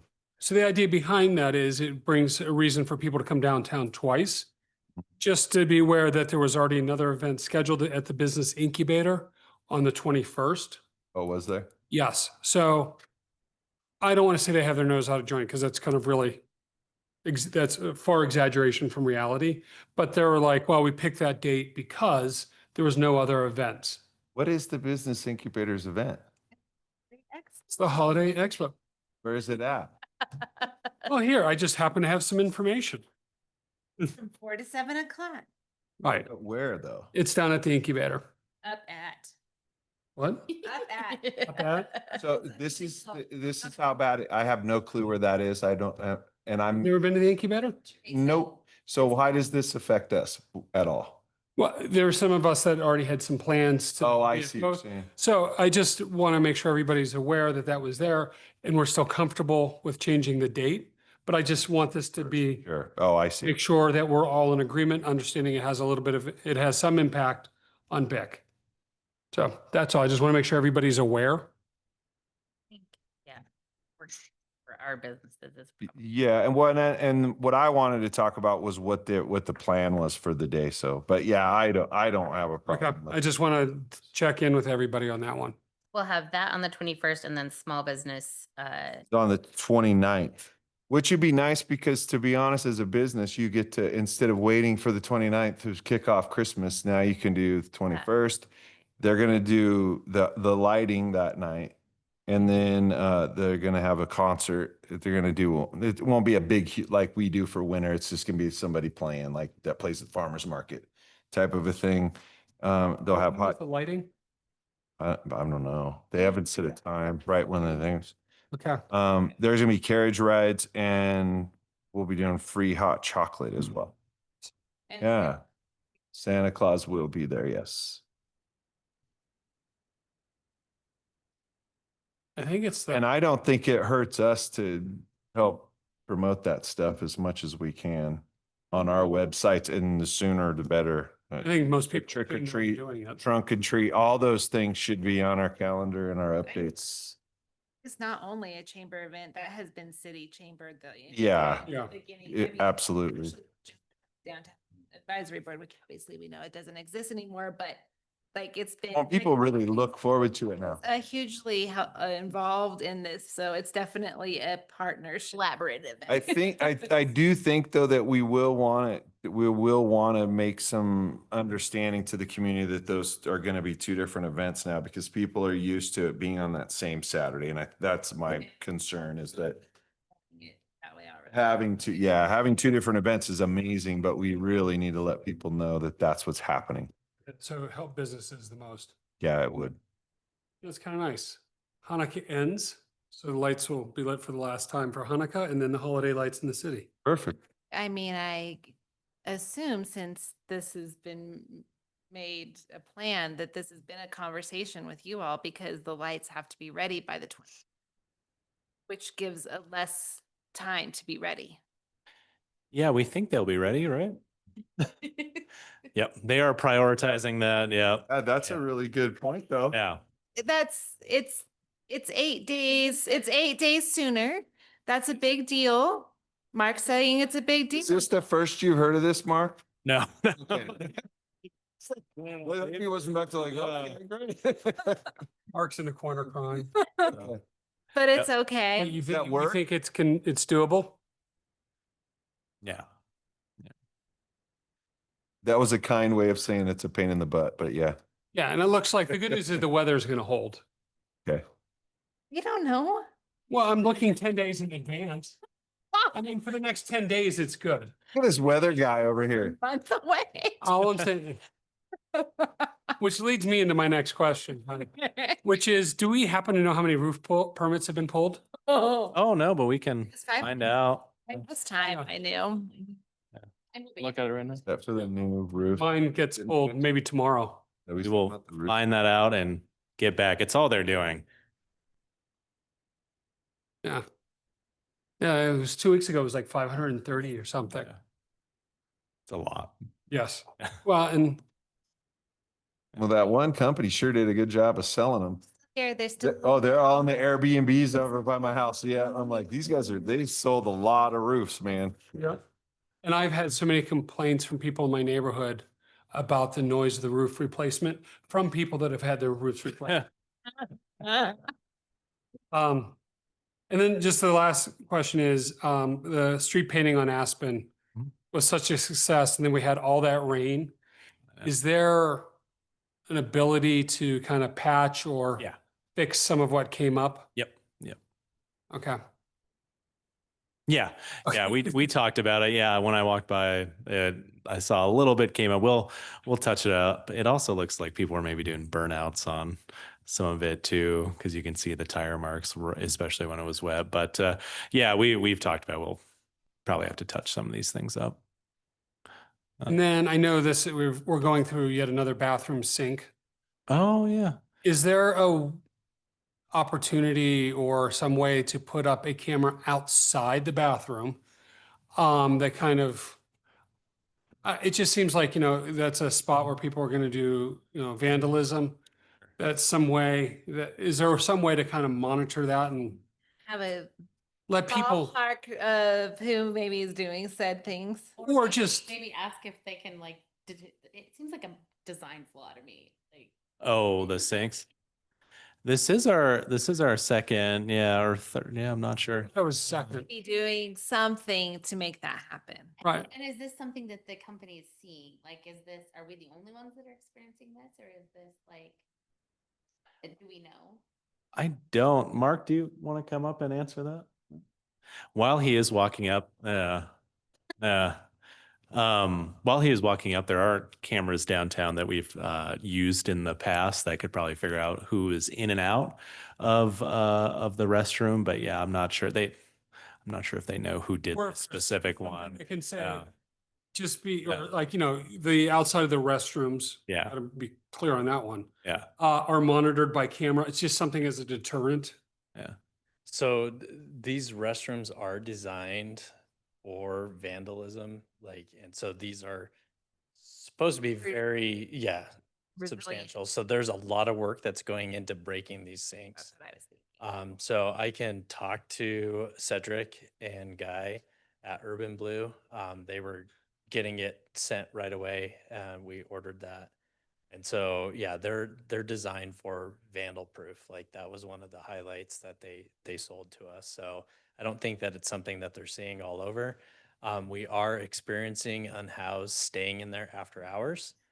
So the doors lock at 10 p.m. and so they're going in prior to that and staying in there, and the door locks. And so I've given keys to PD. And so they are going to go and unlock the door to make sure that somebody is not in there staying. So with the Grand Junction services closing on the weekends, they're trying to find locations to stay. And so we have been experiencing more of that in our restrooms. So, but yeah, Guy and Cedric and Elaine, they look at what we're doing on the restrooms and they take a lot of those changes. So like their first unit to what they're producing now has changed and adapted. So I think some reinforcement in those sinks might be a good thing. But again, they're working really hard to break those. Yeah. Yeah. We do have fiber available in that. So when we built that, we brought fiber into that so we could put a camera on the outside. Again, it's really hard. We have cameras at Reed Park on the outside, and it's so hard. You can't tell. There's so many people going in and out. You can't tell when that sink was damaged. So you would have, that would be tough to know. 50 different people that are going in and out. You just know on that day that these are, so it's really hard to tell. Like those are some of the things, like the only way we're able to catch people at Reed Park is when they're dumb enough to damage the door right in front of the camera.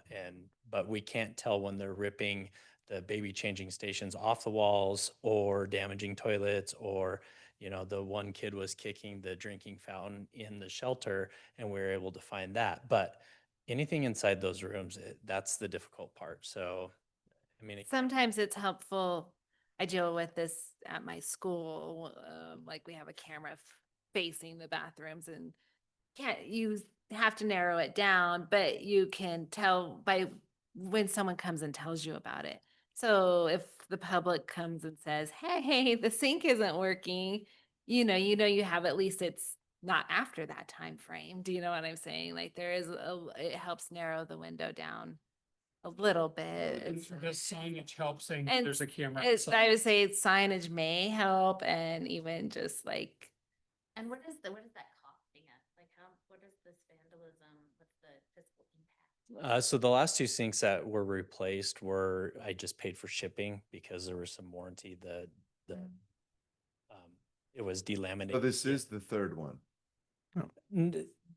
We replaced both of them. Oh, okay. Because of the coating. One was broken, so this is the second broken one. So, but yeah, we have extra Verkada cameras. So when we got the grant for AGNC, I have 2 bullet cameras that were pulled off of the rec center.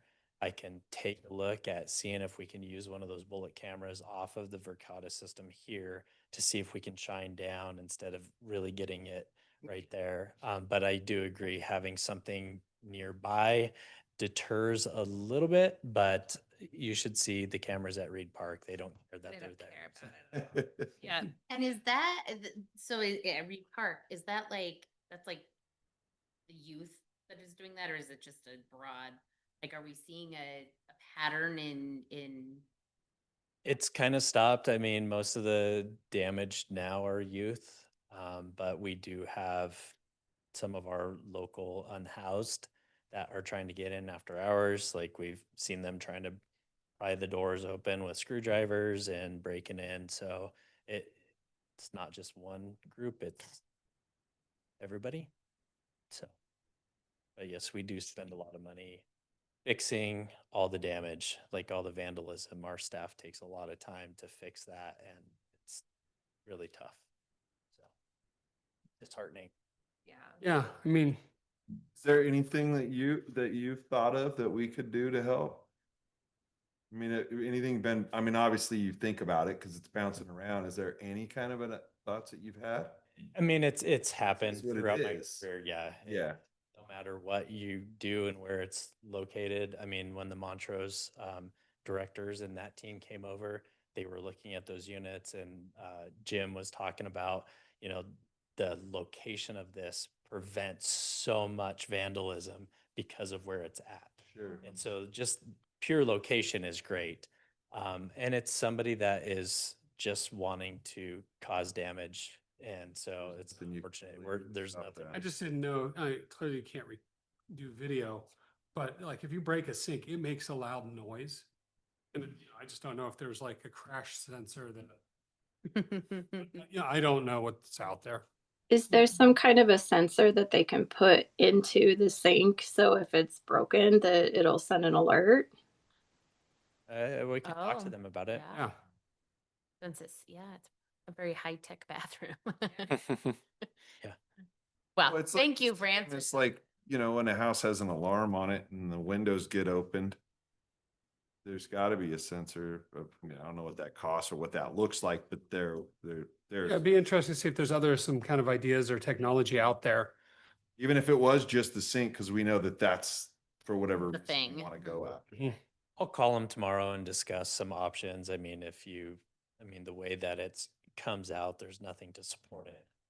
If there's a way that we could bolster that or put rebar or some kind of steel bottom to that so they can't sit and break it. Just what it looks like. Yeah. We could put a guillotine up and then mess with this thing. Williams, no. Hey, let's not Yeah. be so hasty. When you have the conversation, they're a French company, Guillotine. This is recorded, right? Let's move on. Thanks, Mark. So 614 roof permits, 614, thank you. and those are issued, so more to come. All right. Anything else on council reports and action items? All right, so let's make sure we do this in the right order. We need to move into executive session. And then out of that, then we're going to move into the housing authority and then back to council. So from a recording standpoint, how do we do this? Because we have to record this executive session.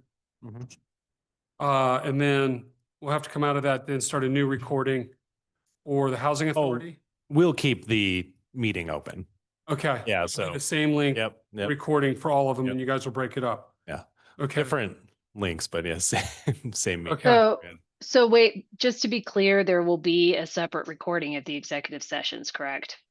Yeah, but we're keeping the general meeting open for when we have to go back to it. Got it. And I'm not sure, Mayor, Shannon, correct me if I'm wrong, I'm not sure you have to go back into a council meeting after the housing authority. That is correct, just to adjourn. Okay. So All they right, could so- adjourn after this executive session as council. So Mary Elizabeth, are you okay, because it's two different organizations, that if we read all three executive sessions at No. once on the agenda and then? No. Okay. Because All you're right. gonna be, you have to publicly open the housing authority meeting. So this first Gotcha. executive session is with council. So what you Okay. can do is come out of it and adjourn the council meeting and then open the housing authority meeting and then go into those executive sessions. Okay, thank you for the guidance on that. Sure. All right, with that, we're gonna head into executive session, so we'll need somebody to read that one. Move to convene an executive session to receive legal advice from the city attorney pursuant to CRS 24-6402 4B regarding potential ballot questions for spring 2026 election. And it should be noted, besides City Council, City Manager Shannon Vossen will be here, Assistant City Manager Dan Karras, as well as our City Attorney Mary Elizabeth Geiger.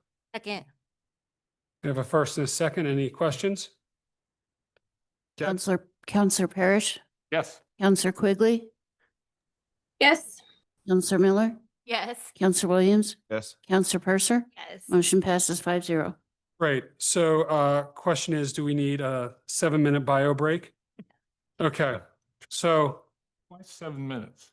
because everybody takes note of how long it is, so hopefully they'll adhere to it.